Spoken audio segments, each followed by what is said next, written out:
ನಾಮಕ್ಕೆ ಸ್ತೋತ್ರವಾಗಲಿ. ಯೇಸು ಕ್ರಿಸ್ತುವಿನ ನಾಮದಲ್ಲಿ ಈ ವಿಡಿಯೋ ಮುಖಾಂತರವಾಗಿ ನಿಮಗೆಲ್ಲರನ್ನ ನೋಡುವುದಲ್ಲಿ ಬಹಳ ಸಂತೋಷ ಪಡ್ತಾ ಇದ್ದೀನಿ. ಕರ್ತನು ನಿಮಗೆಲ್ಲರನ್ನ ಈ ಬೆಳಗಿನ ಜಾವದಲ್ಲಿ ಆಶೀರ್ವದಿಸಲಿ. Praise the Lord. ಕಳೆದ ವಿಡಿಯೋಗಳಲ್ಲಿ ನಾವು ಯೇಸು ಸ್ವಾಮಿ ತನ್ನ ಸೇವೆಯ ಕಾಲಗಳಲ್ಲಿ ಉದಾಹರಣೆಗಳ ಮುಖಾಂತರವಾಗಿ ಕಥೆಗಳ ಮುಖಾಂತರವಾಗಿ ಅವರು ಹೇಳಿ ಜನಗಳಿಗೆ ರಾಜ್ಯದ ಸುವಾರ್ತೆಯನ್ನು ಅವರ ಅರ್ಥ ಮಾಡಿಸಿದ ಕಾರ್ಯವನ್ನು ಕುರಿತಾಗಿ ನಾವು ಕಲಿತಿದ್ದೇವೆ. ಅದನ್ನು ನಾವು ಆ ಕಥೆಗಳನ್ನು ಯಾವ ರೀತಿಯಲ್ಲಿ ಸಿದ್ಧತೆ ಮಾಡ್ಕೋಬೇಕು ಅಂತ ಹೇಳಿನೂ ಕೂಡ ನಾವು ಕಲಿತಿದ್ದೇವೆ. ಇವತ್ತು ಒಂದು ಕಥೆಯನ್ನು ತೆಗೆದು ಆ ಎಲ್ಲ ಸಿದ್ಧಾಂತಗಳನ್ನು ಇಟ್ಟು ಒಂದು ಕಥೆಯನ್ನು ನಾವು ಹೆಂಗೆ ಹೇಳುವುದು ಅಂತ ಹೇಳಿ ನಾವು ನಿಮಗೆ ಹೇಳಿಕೊಡ್ತೇವೆ. ಆ ಕಥೆ ಯಾವುದು ಅಂತ ಹೇಳಿ ನೋಡಿದರೆ ಪಾಪ ಮಾಡಿದ ಹೆಂಗಸನ ಒಂದು ಕಥೆಯಾಗಿದೆ. ಇದು ಲೂಕನ ಬರೆದ ಸುವಾರ್ತೆ 7ನೇ ಅಧ್ಯಾಯ 36ನೇ ವಾಕ್ಯದಿಂದ 50ನೇ ವಾಕ್ಯ ತನಕ ಇರುವ ಒಂದು ಸಂಭವವಾಗಿದೆ. ಇದನ್ನು ನಾವು ಇವತ್ತು ಇನ್ನೊಬ್ಬರಿಗೆ ಹಂಚುವುದಕ್ಕಾಗಿ ಯಾವ ರೀತಿಯಲ್ಲಿ ನಾವು ಹೇಳಬೇಕು ಅಂತ ಹೇಳುವುದೇ ಈ ವಿಡಿಯೋದಲ್ಲಿ ನಾವು ನೋಡುವ ಒಂದು ಕಾರ್ಯವಾಗಿರ್ತದೆ. ಓಕೆ, ನಾವು ಅದನ್ನು ಪ್ರಾರಂಭ ಮಾಡಿಕೊಳ್ಳೋಣ. ಕರ್ತನು ತಾಮೇ ನಿಮ್ಮ ಎಲ್ಲರನ್ನ ಆಶೀರ್ವದಿಸಲಿ. ಒಂದಾನೊಂದು ದಿನದಲ್ಲಿ ಗಲಿಲೆಯ ಅಂತ ಹೇಳುವ ದೇಶದಲ್ಲಿ ನಾಯಿನ್ ಅಂತ ಹೇಳಿದ ಒಂದು ಊರಿನಲ್ಲಿ ಒಂದು ಪರಿಸೇಯನ ಒಬ್ಬನು ಇದ್ದಿದ್ದಾನೆ.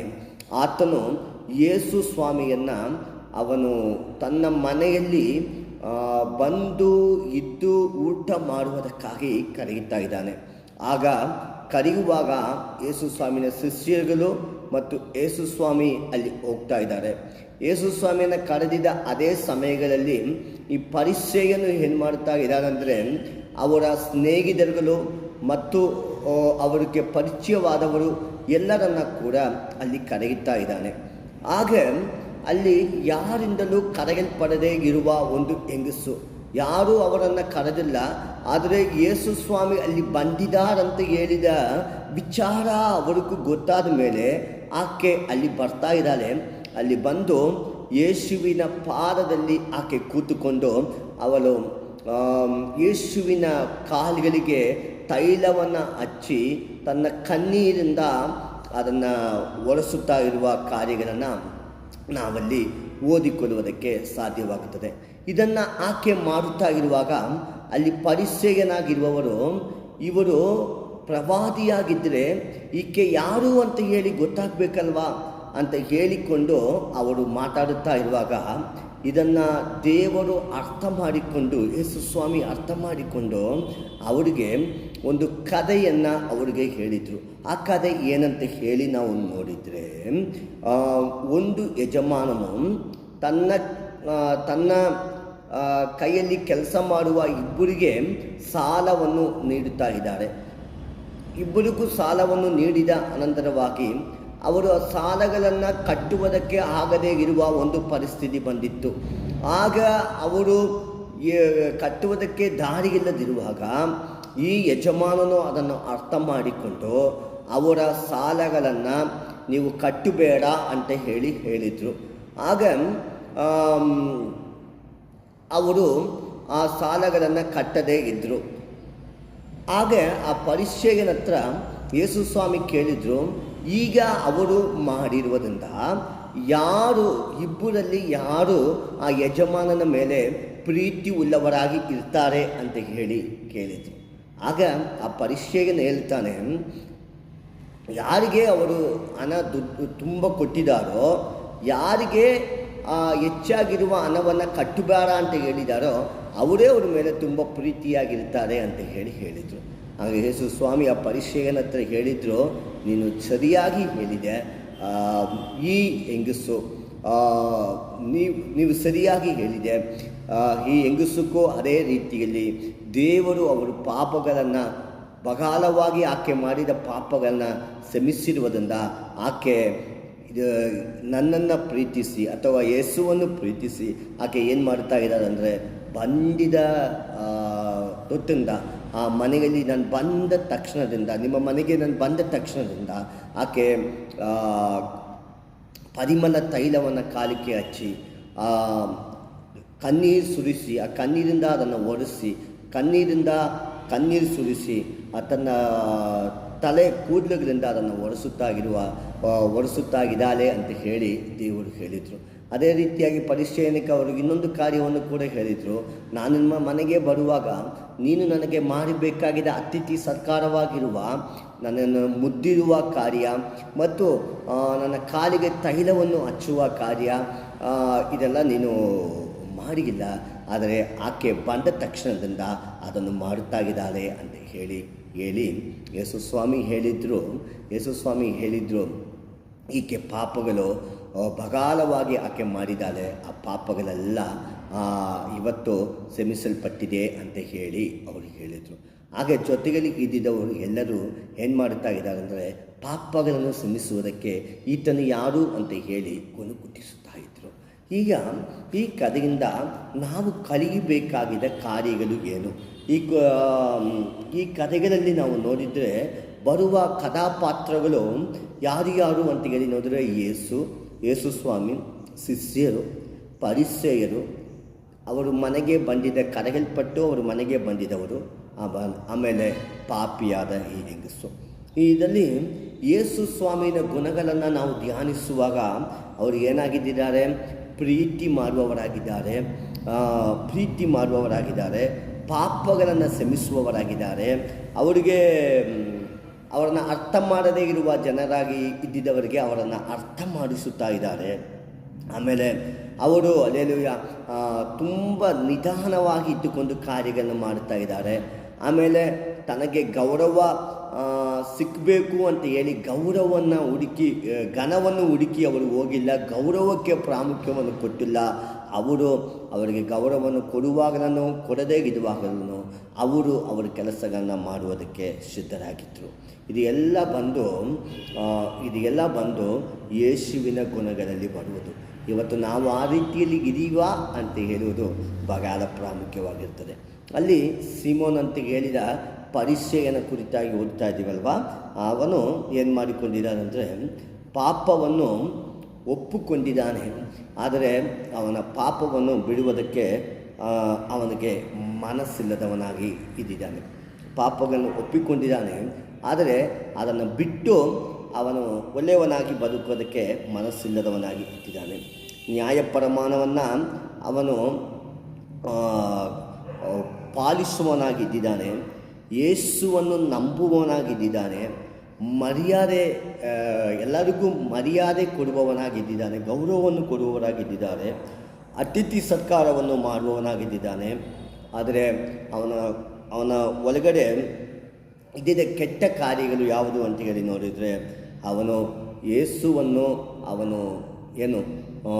ತಪ್ಪಾಗಿ ತಿಳ್ಕೊಂಡಿದ್ದ, ಸಂದೇಹ ಇದರಿಂದ ಯೇಸುವನ್ನು ಡೌಟಿಂಗ್ ಸ್ಪಿರಿಟ್ ಉಳ್ಳವನಾಗಿ ಇದ್ದಿದ್ದ. ಆಮೇಲೆ ಹೊಗಳಿಕೆಯನ್ನು ಅವನು ತುಂಬ ಇಷ್ಟಪಟ್ಟ. ಯೇಸುಸ್ವಾಮಿಯನ್ನು ಅಲ್ಲಿ ನಮ್ಮ ಮನೆಗೆ ಬಂದರೆ ಜನರು ನಮ್ಮನ್ನು ಗೌರವಿಸುತ್ತಾರೋ, ಹೊಗಳಿಕೆ ಅಂತ ಹೇಳುವುದು ನನಗೆ ಸಿಕ್ಕುತ್ತದೆ ಅಂತ ಹೇಳುವುದಕ್ಕೇ ಯೇಸುಸ್ವಾಮಿಯನ್ನು ಅವನು ತನ್ನ ಮನೆಗೆ ಕರ್ಕೊಬರುವವನಾಗಿದ್ದ. ಅದಾದ ಮೇಲೆ ಅವನು ತನ್ನ ಇಷ್ಟವನ್ನು ಮಾತ್ರ ಮಾಡುತ್ತಾ ಇದ್ದ. ಸೊ ಇದೆಲ್ಲ ಇವನ ಜೀವನಗಳಲ್ಲಿ ಇದ್ದಿದ್ದ ಕೆಟ್ಟ ಕಾರ್ಯಗಳು ಮತ್ತು ಒಳ್ಳೆಯ ಕಾರ್ಯಗಳು. ಇವನಲ್ಲಿ ಇದ್ದಿದ್ದ ಕೆಟ್ಟ ಕಾರ್ಯಗಳಾಗಿರುವ ಡೌಟಿಂಗ್ ಸ್ಪಿರಿಟ್ಟು, ಆಮೇಲೆ ಹೊಗಳಿಕೆಯನ್ನು ನೋಡಿಕೊಳ್ಳುವುದು, ಆಮೇಲೆ ನಮ್ಮ ಇಷ್ಟವನ್ನು ಮಾತ್ರ ಮಾಡುವ ಕಾರ್ಯಗಳು ನಮ್ಮಲ್ಲಿ ಇರಬಾರ್ದು. ಆ ರೀತಿಯಲ್ಲಿ ಅವನು ಮಾಡಿರುವುದರಿಂದ ಅವನು ಮಾಡಿದ ಎಲ್ಲ ಕಾರ್ಯಗಳು ವ್ಯರ್ಥವಾಗಿ ಹೋಗಿತ್ತು. ಮನೆಗೆ ಯೇಸುಸ್ವಾಮಿಯನ್ನು ಕರೆದಿದ್ದಾನೆ, ಊಟ ಕೊಟ್ಟಿದ್ದಾನೆ, ಆದರೆ ಅವನು ಸಂದೇಹಪಟ್ಟಿರುವುದರಿಂದ, ಹೊಗಳಿಕೆಯನ್ನು ನೋಡಿರುವುದರಿಂದ, ಅವನ ಇಷ್ಟವನ್ನು ಮಾತ್ರ ಅವನು ಮಾಡಿಕೊಂಡು ಹೋಗಿರುವುದರಿಂದ ಅವನು ನಿಜವಾಗಿ ದೇವರಿಗೆ ಮಾಡಬೇಕಾಗಿದ್ದ ಕಾರ್ಯಗಳನ್ನು ಅವನು ಮಾಡುವುದಕ್ಕೆ ಆಗಿಲ್ಲ. ಅದಾದ ಮೇಲೆ ಈ ಪಾಪಿಯಾದ ಹೆಂಗಸನ್ನು ಕುರಿತಾಗಿ ನಾವು ನೋಡಿದರೆ ಆಕೆ ಪಾಪವನ್ನು ಬಿಡುವುದಕ್ಕಾಗಿ ಒಂದು ತೀರ್ಮಾನವನ್ನು ತಕ್ಕೊಂಡು ಪಾಪದಿಂದ ಬಿಡುಗಡೆ ತನಗೆ ಎಲ್ಲಿ ಸಿಕ್ಕುತ್ತದೆ ಅಂತ ಹೇಳುವುದನ್ನು ಹುಡುಕುವಲಾಗಿದ್ದಾಳೆ. ಹುಡುಕಿ ಆಕೆ ಏನು ಮಾಡ್ತಾ ಇದ್ದಾಳೆ ಅಂದರೆ, ಅವಳು ಪಾಪ ಕ್ಷಮಾಪಣೆ, ನಿಜವಾದ ಪಾಪ ಕ್ಷಮಾಪಣೆ ಯೇಸುವಲ್ಲಿ ಸಿಕ್ಕುತ್ತದೆ ಅಂತ ಹೇಳಿಕೊಂಡು ಯೇಸುವಿನ ಪಾದಕ್ಕೆ ಬಂದಿದ್ದವಳು ಪಾಪವನ್ನು ಒಪ್ಪಿಕೊಂಡಿದ್ದಾಳೆ. ಆ ಪಾಪವನ್ನು ತಿರುಗಿ ಮಾಡುವುದಕ್ಕೆ ಆಕೆ ಹೋಗಿಲ್ಲ. ಕಣ್ಣೀರಿಂದ ಯೇಸುವಿನ ಪಾದವನ್ನು ಒರೆಸುತ್ತಾ ಇದ್ದಾಳೆ. ಅದರ ಮೇಲೆ ತೈಲವನ್ನು ಹಚ್ಚುತ್ತಾ ಇದ್ದಾಳೆ. ಮುದ್ದನ್ನು ಯೇಸು ಸ್ವಾಮಿಗೆ ಕೊಡುತ್ತಾ ಇದ್ದಾರೆ. ಅವರು ಪರಿಸ್ಥಿತಿಗಳನ್ನು ಅವರು ನೋಡಿಲ್ಲ. ಪರಿಸ್ಥಿತಿಗಳು ಏನು ಹೇಳುತ್ತದೆ ಅಂತ ಹೇಳುವುದನ್ನು ನೋಡಿಲ್ಲ. ಅವಳು ಯೇಸು ಸ್ವಾಮಿಯನ್ನು ಆಕೆಗೆ ಬೇಕಾಗಿದ್ದ ಬಿಡುಗಡೆ ಯೇಸುವಿಂದ ಮಾತ್ರ ಸಿಕ್ಕುತ್ತದೆ ಅಂತ ಹೇಳುವುದನ್ನು, ಪಾಪದಿಂದ ಬಿಡುಗಡೆ ಯೇಸುವಿಂದ ಮಾತ್ರ ಸಿಕ್ಕುತ್ತಂತ ಹೇಳುವುದನ್ನು ಅವಳು ತಿಳ್ಕೊಂಡು ಯೇಸುವನ್ನು ಎಷ್ಟು ಗೌರವಿಸೋಕ್ಕಾಗುತ್ತದೋ ಅಷ್ಟು ಅವಳು ಗೌರವಿಸಿದ್ದಾಳೆ.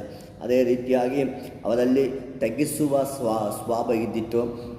ಇದೆಲ್ಲ ಬಂದು ಈ ತಪ್ಪನ್ನು ಮಾಡಿದ ಹೆಂಗಸು ಹತ್ರ ಬಂದಿತ್ತು. ಈ ತಪ್ಪನ್ನು ಮಾಡಿದ ಹೆಂಗಸು ಆ ಬೆಲೆ ಬಾಳಿದ ಪರಿಮಳ ತೈಲವನ್ನು ಯೇಸುವಿನ ಪಾದಕ್ಕೆ ಹಾಕೋಕ್ಕೆ ಒಂದು ಕಾರಣ ಇದ್ದಿತ್ತು. ಅದು ಏನು ಅಂತ ಹೇಳಿ ನೋಡುವಾಗ ಅವರ ನಡತೆ ತಪ್ಪಾದ ನಡತೆಯಾಯಿತು. ಅವಳು ಸಂಬಳ ಅಂತ ಹೇಳುವುದು, ಅವ್ರಿಗೆ ಬಂದಿದ್ದ ವರಮಾನ ಅಂತ ಹೇಳುವುದು, ಅವ್ರಿಗೆ ಬಂದಿದ್ದ ಆದಾಯ ಅಂತ ಹೇಳುವುದು ತಪ್ಪಾದ ಆದಾಯಗಳಾಗಿ ಬಂದಿತ್ತು. ಅವರು ಸಂಪಾದನೆ ಮಾಡಿರೋದು ನಿಯತ್ತಿಂದ ಸಂಪಾದನೆ ಮಾಡಿರುವುದು ಇಲ್ಲ. ನಿಯತ್ತಿಂದ ಸಂಪಾದನೆ ಮಾಡದೇ ಇರುವ ಯಾವುದು ನನಗೆ ಬೇಡ, ಇವತ್ತು ಅದನ್ನು ನಾನು ಯೇಸುವಿನ ಪಾದದಲ್ಲಿ ಹಾಕಿ ನಾನು ಬಿಟ್ಟುಬಿಡ್ತೀನಿ ಅಂತ ಹೇಳಿಯೇ ಆಕೆ ಲೆಲೂಯ ತೀರ್ಮಾನವನ್ನು ತಗೊಂಡಿದ್ದಾಳೆ. ಆಕೆ ಆ ಪರಿಮಳ ತೈಲವನ್ನು ಆ ಯೇಸುವಿನ ಪಾದದಲ್ಲಿ ಹಾಕ್ತಾ ಇದ್ದಾಳೆ. ಅದು ನನಗೆ ಬೇಡ, ತಪ್ಪಾದ ವ್ಯವಹಾರಗಳಿಂದ ಬಂದಿದ್ದ ಯಾವ ವಸ್ತುಗಳು ನನಗೆ ಬೇಡ ಅಂತ ಹೇಳಿ ಆಕೆ ತೀರ್ಮಾನ ಮಾಡಿಕೊಳ್ಳುತ್ತಾ ಇದ್ದಾಳೆ. ಅದಾದಮೇಲೆ ಈ ಪರಿಚಯನು ಯೇಸುವಿನ ಒಂದಿಗೆ ಬೇರೆ ಅತಿಥಿಗಳನ್ನು ಕರೆದಿದ್ದಾರಲ್ವ, ಆ ವ್ಯಕ್ತಿಗಳು ಅವರು ನೋಡಿದರೆ ತಪ್ಪನ್ನು ಯೇಸುವನ್ನು ಹಿಂಬಾಲಿಸುತ್ತಾ ಇದ್ದಾರೆ, ಯೇಸುವನ್ನು ನಂಬಿದ್ದಾರೆ, ಯೇಸು ಸ್ವಾಮಿ ಇರುವ ಗುಂಪಿನಲ್ಲಿಯೂ ಅವರು ಇದ್ದಾರೆ. ಆದರೆ ಅವ್ರ ಕೆಲಸ ಏನ್ರಿ, ತಪ್ಪನ್ನು ಹುಡುಕುವ ಕೆಲಸ.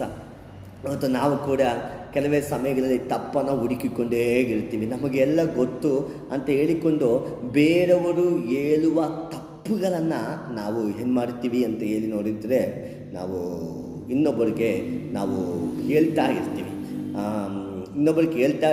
ತಪ್ಪನ್ನು ಕಂಡುಹಿಡಿಯುವವರಾಗಿರ್ತೀವಿ. ನಾವು ತಪ್ಪನ್ನು ಕಂಡುಹಿಡಿಯುವವರಾಗಿ ಅಲ್ಲರಿ, ಅಲ್ಲೆಲೂಯ, ಅವರ ತಪ್ಪುಗಳನ್ನು ನಮಗೆ ತಪ್ಪುಗಳು ಅಂತೇಳಿ ಕಂಡು ಬರುವಾಗ ಅವ್ರಿಗಾಗಿ ಪ್ರಾರ್ಥನೆ ಮಾಡಬೇಕಾಗಿದ್ದವರು, ಅವ್ರಿಗಾಗಿ ನಾವು ಪ್ರಾರ್ಥನೆ ಮಾಡಿ ಕರ್ತನು ಆ ತಪ್ಪುಗಳಿಂದ ಅವರನ್ನು ಸರಿ ಮಾಡುವುದಕ್ಕಾಗಿ ನಾವು ಅಲ್ಲೆಲೂಯ ಪ್ರಾರ್ಥನೆ ಮಾಡಿ ಅವರಿಗೆ ನಾವು ಆಲೋಚನೆ ಹೇಳುವವರಾಗಿರಬೇಕು. ಆದರೆ ಈಗಿನ ಕಾಲದಲ್ಲಿ ಇವರು ಏನು ಮಾಡ್ತಾ ಇದ್ದಾರೆ ಅಂತ ಹೇಳಿ ನೋಡಿದರೆ ಅವರ ಒಳಗಡೆನೇ ಗುಣಿ ಕುಟ್ಟಿಸ್ತಾ ಇದ್ದಾರೆ, ಅವರ ಒಳಗಡೆನೇ ಹುಮ್ಮನಸ್ಸಿಂದ ಮಾತಾಡ್ತಾ ಇದ್ದಾರೆ. ಇದುವೇ ಅಲ್ಲಿಗಿದ್ದ ಜನಗಳ ಕಥಾಪಾತ್ರಗಳು. ಇದರಲ್ಲಿ ನಾವು ಯೇಸುವಿನ ಹಾಗೆ ಈ ದುರಾಚಾರಿಯಾಗಿದ್ದ ಹೆಂಗಸು ಪಾಪ ಮಾಡಿದ ಆ ಹೆಂಗಸು ಹೇಗೆ ಕರ್ತನಲ್ಲಿ ಬದುಕಿದಾಲೋ ಆ ರೀತಿಯಾಗಿ ಅವರು ಒಳಗಡೆ ಬಂದಿದ್ದ ಬದಲಾವಣೆಗಳು ಹೇಗಿದ್ದಿತ್ತೋ ಅದೇ ರೀತಿಯಾಗಿ ನಮ್ಮಲ್ಲಿಗೂ ಬದಲಾವಣೆ ಬರುವುದಕ್ಕಾಗಿ ನಾವು ಪ್ರಯತ್ನ ಪಡುವವರಾಗಿ ನಾವು ಇರಬೇಕು. ಯಾವುದು ಹಿಂದೆ ಯಾವುದು ಅಂತ ಹೇಳಿ ನಾವು ನೋಡಿದರೆ, ಪರಿಚಯನು ಯೇಸುವನ್ನು ಊಟಕ್ಕೆ ಕರೆಯುವ ಸಂಭಾಷಣೆ ಮೊದಲನೇದು. 2 ಯೇಸು ಸ್ವಾಮಿ ಅಲ್ಲಿ ಹೋಗುವುದು. 3 ಅವರ ಜೊತೆಯಲ್ಲಿ ಬೇರೆ ಜನಗಳು ಬರುವುದು. 4 ಸೀಮೋನ್ ಮನೆಯಲ್ಲಿ ಯೇಸು ಸ್ವಾಮಿ ಕೂತುಕೊಳ್ಳುವುದು. 5 ಪಾಪ ಮಾಡಿದ ಆ ಹೆಂಗಸು ಬರುವುದು. 6 ಯೇಸುವಿನ ಪಾದಗಳಿಗೆ ತೈಲವನ್ನು ಹಚ್ಚಿರುವುದು. 7 ಸೀಮೋನ್ ಯೇಸುವನನ್ನು ತಪ್ಪಾಗಿ ಅರ್ಥ ಮಾಡಿ ತಪ್ಪಾಗಿ ಅವರು ಡೌಟಿಂದ ಮಾತಾಡಿದ್ದು. ಆಮೇಲೆ 8 ಯೇಸು ಸ್ವಾಮಿ ಅವರಿಗೆ ಆಲೋಚನೆ ಹೇಳುವುದು. 9 ಯೇಸು ಕ್ರಿಸ್ತನು ಆ ಸ್ತ್ರೀಯ ಪಾಪ ಮಾಡಿದ ಹೆಂಗಸನ ಪಾಪಗಳನ್ನು ಕ್ಷಮಿಸಿರುವುದು. 10 ಅಲ್ಲಿ ಅತಿಥಿಗಳು ಗುಣಕುಟ್ಟಿಸುವುದು. ಹನ್ನೊಂದು ಸಮಾಧಾನದಿಂದ ಹೊರಟು ಹೋಗು ಅಂತ ಹೇಳಿ ಅವರಿಗೆ ಹೇಳಿತು. ಸೊ ಇದನ್ನು ನಾವು ಇನ್ನೊಬ್ಬರಿಗೆ ಈ ರೀತಿಯಾಗಿ ನಾವು ಹೇಳಿಕೊಡಬೇಕಾಗುತ್ತದೆ. ಹೇಳಿಕೊಡುವುದರ ಜೊತೆಯಲ್ಲಿ ಒಂದು ಗಂಧಪಾಠ ವಾಕ್ಯ ಕೂಡ ಅವ್ರಿಗೆ ನಾವು ಹೇಳಿಕೊಡ್ಬೋದು. ಆ ಗಂಧಪಾಠ ವಾಕ್ಯ ಏನಾಗಿರ್ತದೆ ಅಂತ ಹೇಳುವಾಗ ಲೂಕನ ಬರೆದ ಸುವಾರ್ತೆ 7ನೇ ಅಧ್ಯಾಯ 48ನೇ ವಾಕ್ಯ. ಆಮೇಲೆ ಆತನು ಅವಳಿಗೆ ನಿನ್ನ ಪಾಪಗಳು ಕ್ಷಮಿಸಲ್ಪಟ್ಟಿದೆ ಅಂತ ಹೇಳಿದರು. ಮತ್ತೊಂದು ಸರಿ ನಾವು ಹೇಳೋಣ, ಆಮೇಲೆ ಆತನು